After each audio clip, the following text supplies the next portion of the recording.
Luigi Mangione is 26 years old and was born in the state of Maryland. According to the American press, during his teenage years, he was one of the top students in his class and studied at an elite school in Baltimore. Later, Mangione enrolled at Penn State University, where he studied computer science with a focus on artificial intelligence. The institution is among the best private universities in the United States. On his social media, Mangione expressed appreciation for the manifesto of Ted Kaczynski, 1942 to 2023, the Unabomber, one of the most infamous serial killers in U.S. history. He also used social media to criticize children's use of smartphones. According to the police, the last known record of Mangione indicated that he was living in Honolulu, Hawaii.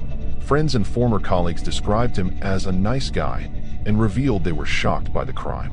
Mangione was also born into a wealthy family that controls a real estate and business empire.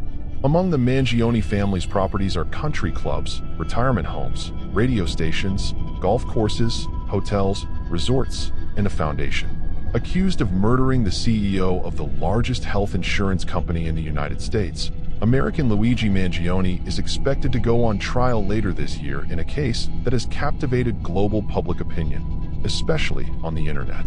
The 26-year-old man was arrested, according to police, while carrying a fake ID and a pistol identical to the one used in the homicide of Brian Thompson. Mangione has pleaded not guilty to the charges against him.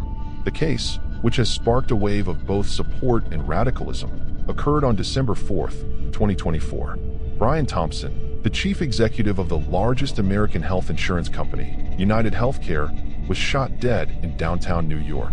After days of circulating the suspect's image, police arrested 26-year-old Luigi Mangione. He was identified by an employee at a McDonald's restaurant in the neighboring state of Pennsylvania. Mangione was carrying an ID with the name Mark Rosario.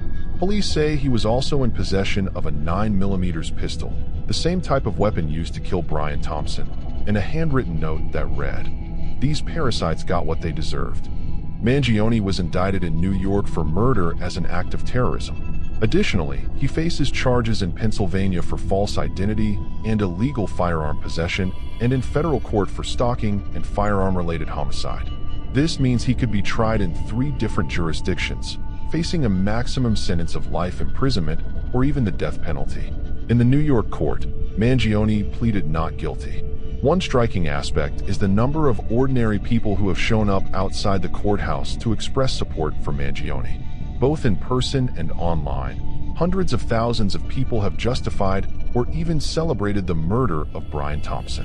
On platforms like TikTok or Instagram, we've seen a 400% increase in hashtags like Destroy the Rich in response to this homicide, says Joel Finkelstein, researcher and founder of the network Contagion Research Institute. His organization monitors the spread of hate content, disinformation, and fake news on social media platforms and in physical spaces. Finkelstein spoke with the BBC podcast The Mangione Trial about the case. There were groups amplifying his content, creating memes, merchandise, AI-generated videos, and even sexualizing him.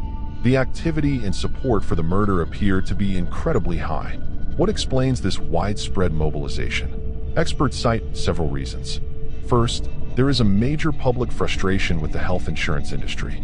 Many health plan users complain about bureaucracy and the difficulty of getting medical treatments covered. We are rising up, and most of the world is too. We're tired of insurers being corrupt and denying coverage to hundreds of people, said Gladys Sharp, a resident of Long Island, New York. The commercialization of healthcare and the inequality of access to medical care are grievances that resonate worldwide. A second factor that may explain the interest in the case is the growing dissatisfaction with the economic and political power of certain groups. There is this feeling that, as a millennial or young person, I have no future. We won't be able to fix things. This sense of helplessness seems to be not just part of Luigi's motivation, but also part of what fascinates his supporters, says Finkelstein. Another factor contributing to Mangione's popularity, according to analysts, is his appearance. There is an idea of beauty privilege, says Jordan Dunbar, host of the BBC podcast about Mangione. He's a good-looking guy, and it seems like that has only amplified the support for him. Mangione's case has gained so much attention that even New York City Mayor Eric Adams has been accused of using the story for self-promotion. Adams, who is facing corruption charges in court, was seen escorting Mangione when he was transferred from Pennsylvania to New York, something highly unusual for a mayor to do. The media circus surrounding Mangione, along with the fact that he was shackled at the wrists and ankles, has drawn complaints from his defense attorney. Like any other defendant, he has the right to the presumption of innocence. But unfortunately, given the way the case has unfolded so far, his rights have been violated, said Karen Friedman Agnifilo, Mangione's lawyer. Critics argue that the overwhelming attention surrounding the case could work in Mangione's favor, potentially influencing jurors to acquit him even if there is strong evidence against him. A crowdfunding campaign launched by Mangione himself to cover his legal defense has already raised hundreds of thousands of dollars. With all these elements in play, analysts consulted by the BBC believe that the trajectory of Brian Thompson, the victim, has been overshadowed. Despite embodying an industry often seen as greedy, Thompson also represented the American dream. He was someone from a humble, small-town background who worked his way up to become the CEO of a major company. The fact that this was a man with a family, with 2 children and a wife who are now completely devastated, says Joel Finkelstein. His story of rising from nothing to success has been completely lost in the narrative because the meme requires that he be a villain, someone who doesn't evoke sympathy. As for Luigi Mangione, it is known that he comes from an influential family in the Baltimore area that made its fortune in real estate. He graduated from an elite university, the University of Pennsylvania. Later, he lived in a surfer community in Hawaii and returned from there suffering from chronic back pain. It is unclear whether Luigi Mangione had any unresolved disputes with health insurance companies.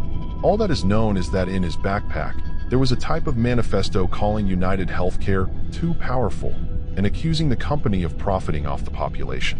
The Mangione family has remained silent about the case so far. The only statement came from a cousin, who is a local politician, saying that the entire family is shocked and devastated.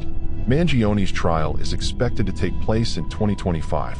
Meanwhile, another unprecedented aspect of the case is that Mangione has created a website to provide updates on his own legal process. This is the first time I've seen someone do this, says legal analyst Terry Austin. Even with highly publicized trials, like those of R. Kelly, Harvey Weinstein, O.J. Simpson, all major cases of public interest, I have never seen defendants issue this type of statement. I think this will be one of the most closely watched cases we've seen. Comment down below your opinion on the case. And if you enjoyed the video, support the channel by leaving a like and subscribing to stay updated with our daily videos. See you in the next one.